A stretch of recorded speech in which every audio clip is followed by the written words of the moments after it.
Lotteries are by no means a modern invention. The emperors of ancient Rome held them for entertainment.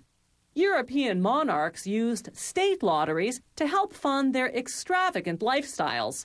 And the American colonies held lotteries to finance roadwork and construction projects.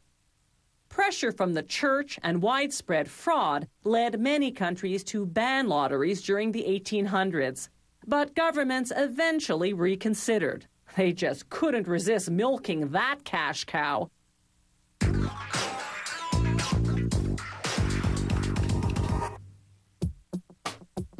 Those eye-catching tickets are designed by graphic artists. A technician takes the design, separates it by color, then sends the information to a machine called an image setter, which generates one negative per color. Next, they place the appropriate colored film under each negative and expose it to ultraviolet light. This hardens the color not shielded by the dark portions of the negative. When they wash away the unhardened color, they're left with a color image.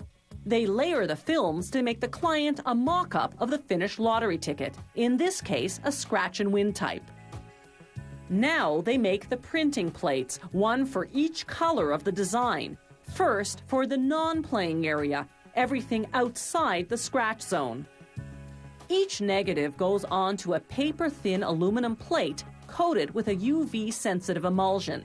They expose the plate to UV light for about 20 seconds. This hardens the unshielded emulsion. The rest is washed away in a chemical bath, leaving the design in relief on the plate.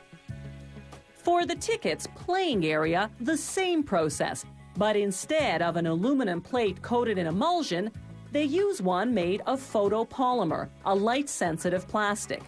The finished plates are now ready to go onto the printing press. Their raised surface will work just like a rubber ink stamp. The non-playing area goes on first. This method is called offset printing. The press applies up to 9 different colors, one after another, from lightest to darkest. High-intensity UV lights dry the ink in the mere half-second between color applications. Next comes the playing area. A high-speed inkjet printer first applies the game numbers, chosen randomly by computer. Infrared lamps dry the ink in a split second. A strobe light enables the press operator to do spot checks as the tickets whiz by at a rate of 5 meters per second. Then the printer gives each ticket a unique barcode. This enables ticket vendors to scan your ticket to see if you've won. It also shows whether a winning ticket is genuine or a forgery. The next machine seals the game numbers with layers of varnish, then applies 6 coats of scratchable ink.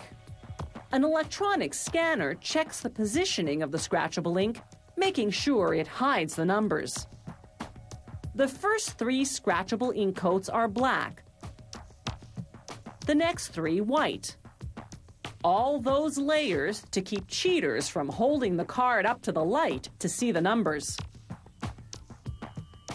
Now they can finally print the playing area design onto that white background. In this case, a crossword design.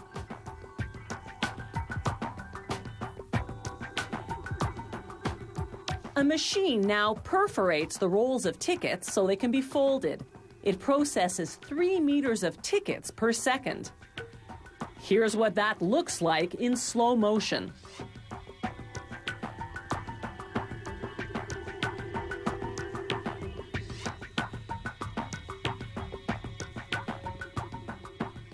The next machine folds the tickets along the perforation lines into piles called fan folders. Goodbye slow motion. Here's the actual speed.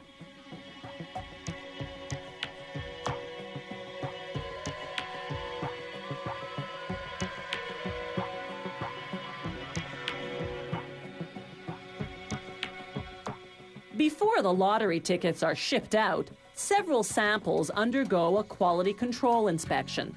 The company checks that the tickets are properly printed. and it performs a series of scratch tests and chemical tests to make sure they're absolutely cheat-proof.